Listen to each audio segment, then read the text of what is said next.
Just getting ready to have breakfast in my vestibule this morning.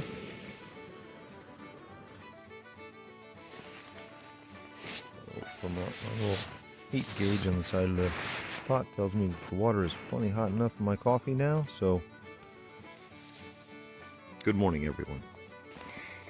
So I'm getting an early start here at 6:30, right as the sun comes up, out of a campsite near the Pickle Branch Shelter that I shared last night with 4 UVA college students. Hey there, how y'all doing? I'm about to get back on trail now. I have 13 miles to go today to Catawba and Huckleberry's Hostel, which I'm really looking forward to. A hot shower, a hot meal, doing my laundry, and a regular bed to sleep in after what will be 5 days on trail at that point. Hope you're all having a good morning. Well, I'm 7/10 of a mile in today at 7 o'clock. And now the sun is really coming up. I don't need a headlamp anymore. I've shed whatever outer layer I was wearing. So this is about 20 minutes later, and the sun has finally made an actual appearance.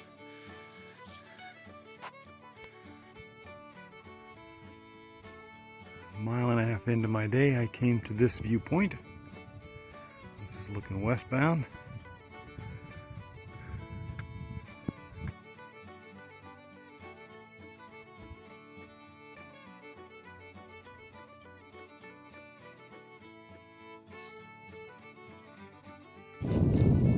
Well, I'm 3 miles in the first 2 hours of the day, which is pretty good because it was mostly uphill.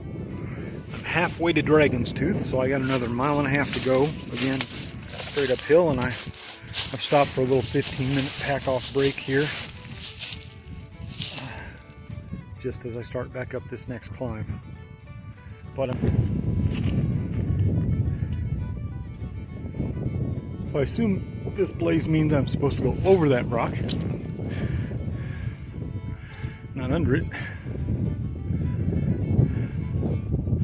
Sure does look like a little place where an animal would den, though, doesn't it?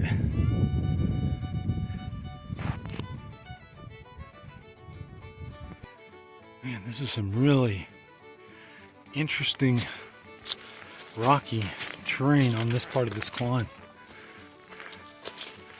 Some of it is all hands-on and the poles are of no use. And the other parts, well, they're just steep as hell. Phew! It's just fascinating the way these trees will take root right up against these rock ledges and find a way down to where they can get nourishment.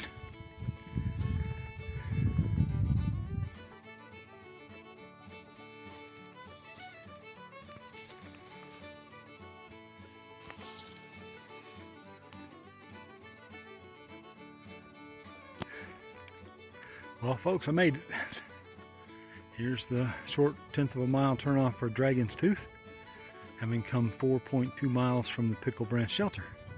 So, how about we go see what all the fuss is about?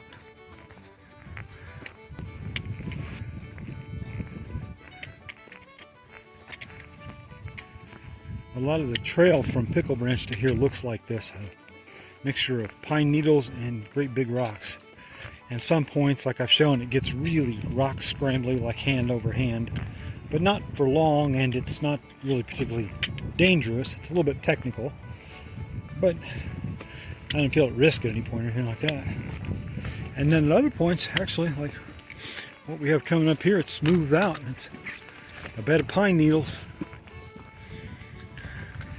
I think this whole complex of rocks could maybe be called Dragon's Teeth or the Dragon's Mouth or something. Because I just came down off of there, and there were just a whole series of these great big slabs pointed skyward.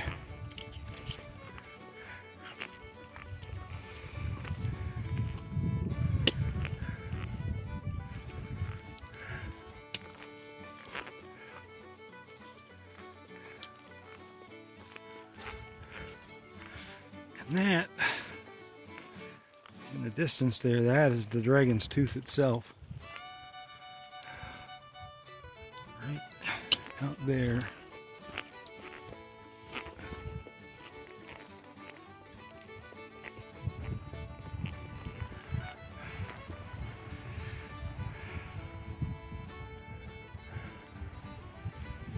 Might hang out here for a little while. This is just magnificent. I'm not going to climb up on there like some people do because I'm not that brave. But I'm going to get a look off into the valley below.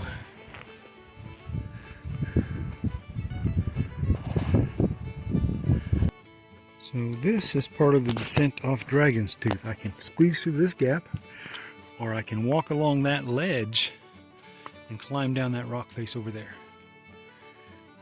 I'm going to squeeze through the gap.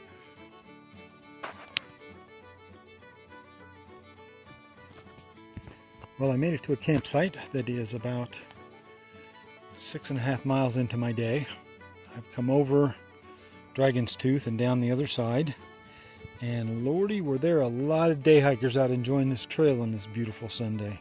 The ascent up and the descent down Dragon's Tooth northbound that's not hiking, that's rock climbing. So it was fun and challenging and really interesting, beautiful scenery, some fun rock scrambles all the way along the whole probably 3 or 4 mile stretch. But it is not fast. So the trail has gotten a lot more like this since I finished my lunch up at that camp spot just north of Dragon's Tooth. So after that point, it's become more like a regular Appalachian Trail trail. Future hikers. I think this is Catawba Creek. This is really pretty. I drew water back where I crossed the last road before this. But obviously I could draw it here if I wanted to. I don't.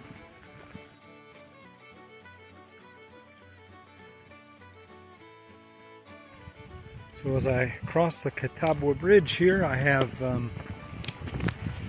5 miles left. It is 2 o'clock.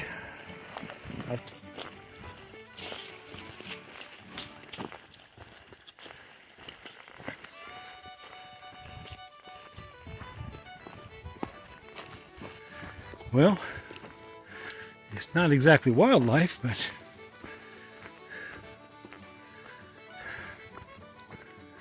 okay if I pass. I have a couple of handsome cattle here grazing in this pasture.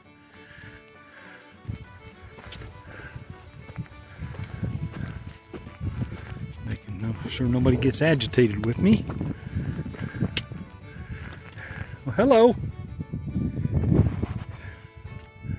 How you doing?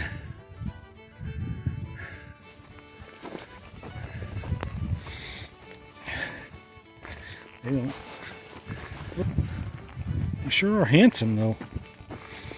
You're some pretty stock. Yes, you are. Good afternoon, ladies and gentlemen. Here's an interesting predicament hiking the Appalachian Trail. In the middle of these pastures here, I got a bull looking right at me. And got at least 3 fairly newly presented calves. And I was about to walk between the bull and the calf, and of course that would be a bad idea. Now one of them already walked over to his mama, and I'm just waiting on the other 1 or 2 to walk through here, but they're stuck on the edge of the woods because they don't like me either. But I'm not about to walk in front of that big bull right there, because he might not care for this. Especially because one of these calves is just tiny. I'm going to try to zoom in and get a better picture of them because they are just adorable. See, there they are sitting right by the end of it. Come on now. Come on, let me go now. Come on. Let's go. Daddy Bull's still keeping an eye on them and keeping an eye on me. Oh, come on now. Now they wandered back over to eat some more stuff because they're calves. They don't care. They're safe. I'm not sure what to do right here, but I don't think I'm going to walk in front of that bull. He doesn't look like he would care for that. Interesting situation. The bull did let me pass after a minute or so.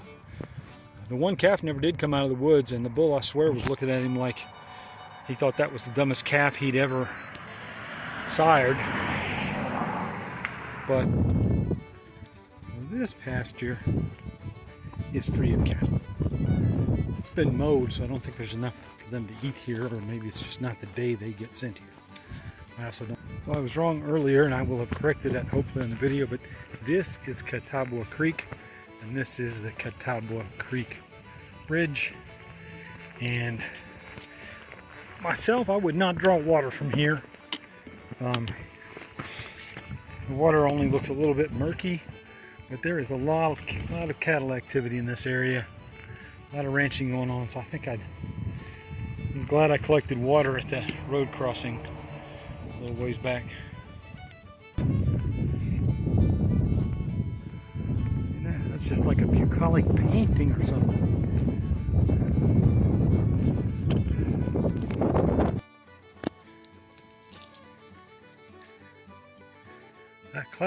This climb up this pasture was quite a workout, but I'm glad I did it when it's cooler and in February, because in the summertime, man, you better haul some water up that thing. And it's interesting on one day on the Appalachian Trail what kind of great variance you can get in the kind of terrain you're hiking over. That is a really fresh blow down of that pine tree. You can see out at the end of it, the raw wood is still yellow. So it's come down pretty recently. And the trail crews and other hikers haven't had a chance to do much to her. So let's see if I can figure out a way through this mess or around it or something. There's one fine big old pine tree that came down though. And there's a trail going right through it.